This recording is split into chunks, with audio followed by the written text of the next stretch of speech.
ఎక్సెల్లా global study abroad summit 2024 జరగబోతోంది. ఫిబ్రవరి 11న ఉదయం 10 గంటల నుంచి సాయంత్రం 5 గంటల వరకు తాజ్ డెక్కన్, బంజారా హిల్స్, హైదరాబాద్లో.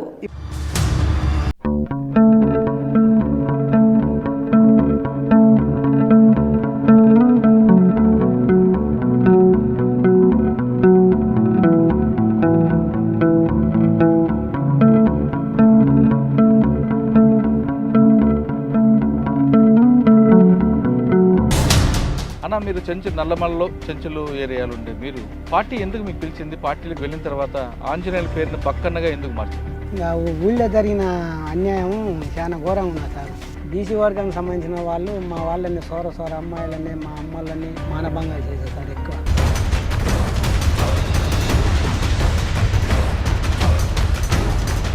కృష్ణపాటి దళం అని ఉన్నది సార్. మా వాళ్ళ సాకల నరసింహ ఒక ఆయన లేడాయన పరివేదన కౌంటర్లో చనిపోయాడు.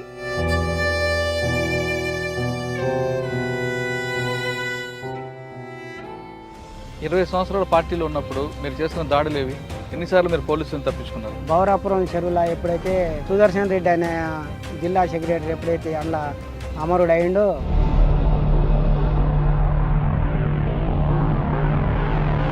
దాడులు ఓపెన్ అయినాయి. ఓపెన్ అయిన తర్వాత ఈ పోలీస్ వ్యవస్థ అనేది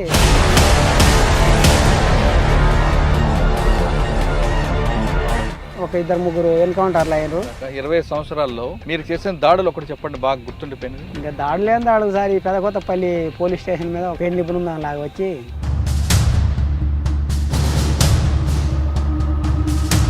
చేయర్రా, ఫైరింగ్ చేయర్రా, కొడుకుల కాడ ఏం లేవంట అని చెప్పి 9 తుపాలు తీసుకుని వెళ్ళిపోయినాం. అంటే మీరు దాడులు చేయడం అనేది పార్టీ నిర్ణయమే చేసేవారు, కానీ ఒక్కొక్కసారి మీరు కూడా తప్పించుకున్నారు కదా, బాగా గుర్తుండిపోయింది చెప్పండి. మైలారం గ్రామానికి గుంటూరు రామలు వస్తున్న ప్రచారం తెలియజేసాం. ఆ బాటలకు వెళ్ళి 70 మంది పోలీసులు మామూలు చుట్టుముట్టారు. మేము ఉన్నది ఇద్దరమే.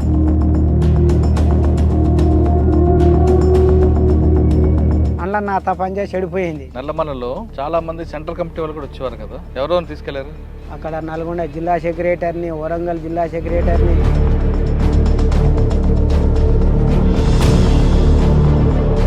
ఒక పిట్ట సిగ్నల్ లేకుంటే ఒక జంతువు సిగ్నల్. ఏ జంతువులాగా అరిచేవారు? ఎక్కువ దుప్పులాగా అరిచేది అని.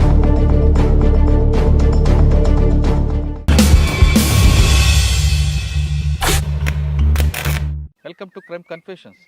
గతంలో గ్రామాల పరిస్థితులు చూసి కొంతమంది, బాబాజాల ప్రభావంతో మరికొంతమంది అడుగుబాటు పట్టారు. అడవులకు వెళ్ళిన తర్వాత అక్కడ ఎండనక వాననక వాళ్ళు పనిచేస్తూ పేద ప్రజల కోసం నిరంతరం కృషి చేశారు. ఒకవైపు పోలీసుల నిర్బంధాలు ఉంటున్నా వాళ్ళు నిరంతరం అడవిలో ఉండి పేద ప్రజల కోసం, వాళ్ళ అభివృద్ధి కోసం కృషి చేశారు. ఆ విధంగా కృషి చేసి బయటకు వచ్చిన వాళ్ళని పరిచయం చేసే కార్యక్రమంలో ఈ వారం మన గెస్ట్ బక్కన్న అలియాస్ ఆంజనేయులు. నల్లమలలో చెంచుల పెంటలో అతను ప్రథమ లీడర్. పీపుల్స్ వార్ పార్టీ నల్లమలకు వచ్చిన తర్వాత చెంచుల యొక్క అభివృద్ధి కోసం, చెంచులు పడుతున్న కష్టాలను చూసి చెంచుల్లో వాళ్ళకి రాజకీయ పరిజ్ఞానం పెంచడానికి, వాళ్ళకి ఆధునిక పద్ధతులు నేర్పడానికి, వ్యవసాయంలో చెంచులను పూర్తిగా అవగాహన కల్పించడానికి చెంచు పెంటలు ఎన్నున్నాయి అన్నిటికీ కలిపి ముందుగా బక్కని ఎంచుకుంది. బక్కని పూర్తిగా పార్టీ తీసుకొచ్చి పార్టీలో ఆయనకు అవగాహన కల్పించి చెంచుల అభివృద్ధి కోసం ఆయన నిరంతరం కృషి చేసేలా చేశారు. పీపుల్స్ వార్ పార్టీ నల్లమలలో ఉన్నప్పుడు ఏ విధంగా ఉండేది, అప్పుడు బక్కరని పీపుల్స్ వార్ పార్టీ ఎందుకు ప్రత్యేకంగా బక్కరనే ఎంచుకుంది, ఆంజనేయులు బక్కనగా మారడానికి ప్రధాన కారణం ఏంటో ఆయన తెలుసుకున్నాం. అన్న నమస్తే. నమస్కారం. బక్కన్న అలియాస్ ఆంజనేయులు. నాన్న పెట్టిన, అమ్మ నాన్న పెట్టిన పేరు ఆంజనేయులు, పార్టీ పెట్టిన పేరు బక్కన్న. అన్న మీరు నల్లమలలో చెంచులు ఏరియాలు ఉండే మీరు పార్టీ ఎందుకు మీకు పిలిచింది? పార్టీలకు వెళ్ళిన తర్వాత ఆంజనేయుల పేరుని బక్కన్నగా ఎందుకు మార్చింది? మా ఊర్లో ప్రధానంగా సార్ బీసీ వర్గానికి సంబంధించి ఆంధ్ర వలసవాదులు వచ్చేది సార్. ఇక్కడ భూములు మొత్తం మాయ ఉండేది. అంటే నల్లమలలో ఎక్కడ, ఏ ప్రాంతాల్లో చెంచులు చెప్తా. ఈ ఊరికి సంబంధించి చెప్పినాక తర్వాత పెంటలల్లాగా మాది ఊళ్ళ నుంచి వెళ్ళినాక తర్వాత పార్టీ పిలుపుతోటి ఇంకా పెంటల. ఏ ఊరన్నా? అది ఉడిమిల్ల. ఇప్పుడు పదర మండలం, అప్పుడేం అమరావతి మండలం ఉన్నది, ఇప్పుడేం పదర మండలం. ఇంకా ఊళ్ళో జరిగిన అన్యాయం చాలా ఘోరంగా ఉన్నది సార్. అప్పట్లో మా వాళ్ళు తాగుడకు బాగా చేసలే, తాగి బట్టల మీద సొయ్యి లేకుండా పండుకునేవాళ్ళు. ఆంధ్ర వలస సంబంధించి వచ్చినటువంటి వాళ్ళు, బీసీ వర్గానికి సంబంధించిన వాళ్ళు సరే ఇంకా కులాలు చెప్తే ఇంకా మళ్ళీ ఇది ఎక్కడన్నా పోతే మళ్ళీ అది బాగుండదులే కానీ బీసీ వర్గానికి సంబంధించిన వాళ్ళు మా వాళ్ళని సోర అమ్మాయిలని మా అమ్మలని మానభంగాలు చేసేసారు ఎక్కువ. మేము అప్పుడు 10-12 ఏళ్ళు అట్టుంటాయి మాకు. అట్టుండి మేము కొద్దిగా మనకు కొద్దిగా దగ్గర ఉన్నటువంటి వాళ్ళ కాడ జీతాలు ఉండి బతికే వాళ్ళం మేము. ఈ జీతాలు ఉండి బతికేటువంటి క్రమం వల్ల మేము వాళ్ళ కాడ నుంచి వస్తుంటే మా వాళ్ళు తాగి బజార్లో పండుకుంటుంటే వీళ్ళు భంగం చేసి వెళ్ళు ఇక్కడ పండుకుంటే ఆ సైడ్కు తీసుకుపోయి భంగం చేసేవాళ్ళు. భార్యలని పిల్లల్ని ఆడవాళ్ళ మా అమ్మ వాళ్ళని మా అక్క వాళ్ళని వేరే జాతికి సంబంధించిన వాళ్ళని కూడా ఇట్లా భంగం చేసుకుంటూ అట్లాగే గొర్రెలు మేకలు ఈ కోళ్ళు ఇట్లాంటివి ఉన్నా కూడా వాటిని దొంగతనంగా తీసుకుపోయేది, వాటిని కోసుకెళ్ళేది. మళ్ళీ తర్వాత తిరిగి మా మీద మేము దొంగలం అని చెప్పి మమ్మల్ని పట్టుకొని చెట్లకు కట్టేసి కొట్టేశారు వాళ్ళు, బీసీ వర్గానికి సంబంధించిన వాళ్ళు.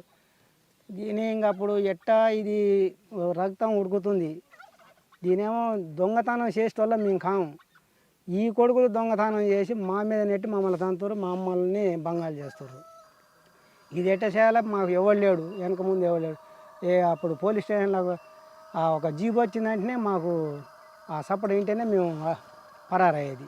ఎవరో వస్తురు పట్టుకపోతారు అన్నట్టు మేము పరారయ్యేది. ఆ పరిస్థితులలో మాకు ఎవరు లేరు అండ.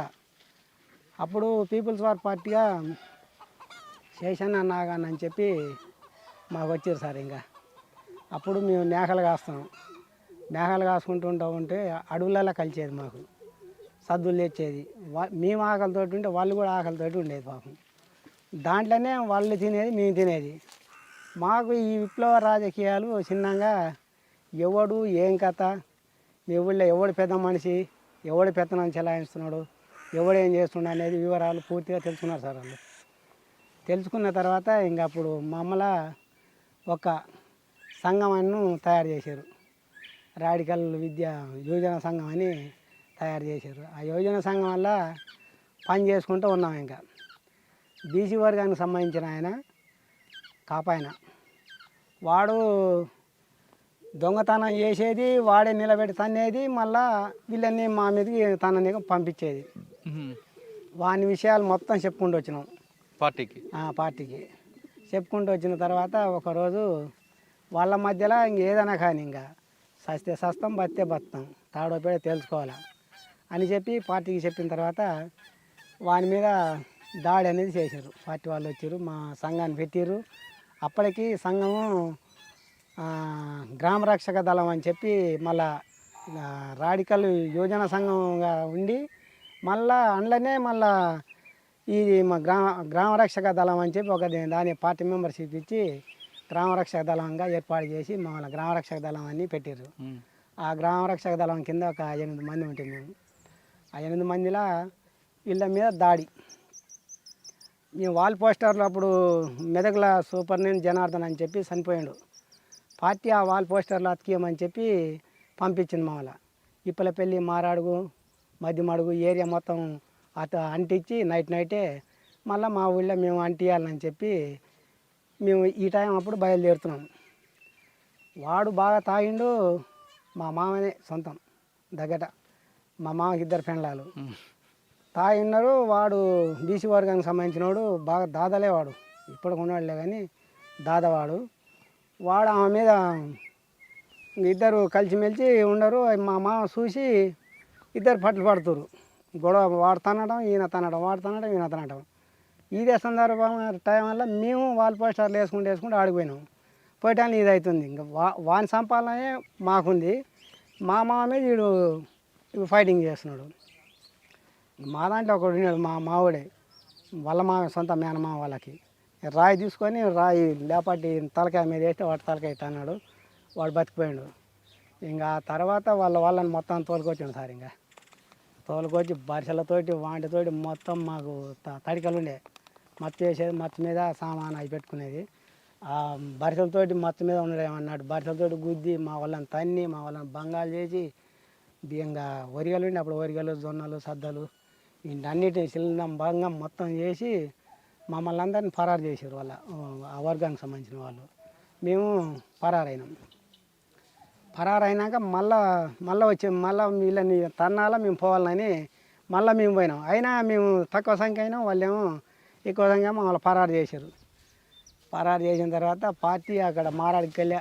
అక్కడ నుంచి మళ్ళీ మాకు వెళ్ళి వస్తుంది, ఈ విషయం ఫలానా వాళ్ళని ఉడిమిళ్ళ వాళ్ళని ఇట్లా కొట్టిర్రంట, చేసిర్రంట, వాళ్ళు సాగు బతుకులలో వెళ్ళిపోయారంట అని పార్టీకి తెలిసింది సార్. ఇంకా మా కాడ కత్తులుండే, గ్రామరక్షక దళం కాబట్టి కత్తులుండే, బాంబులుండే, ఇవన్నీ ఉన్నాయి. ఆ బాంబులు మేము బాంబులు ఉపయోగించలేదు. ఏమైనా కత్తులు చైన్లతోటి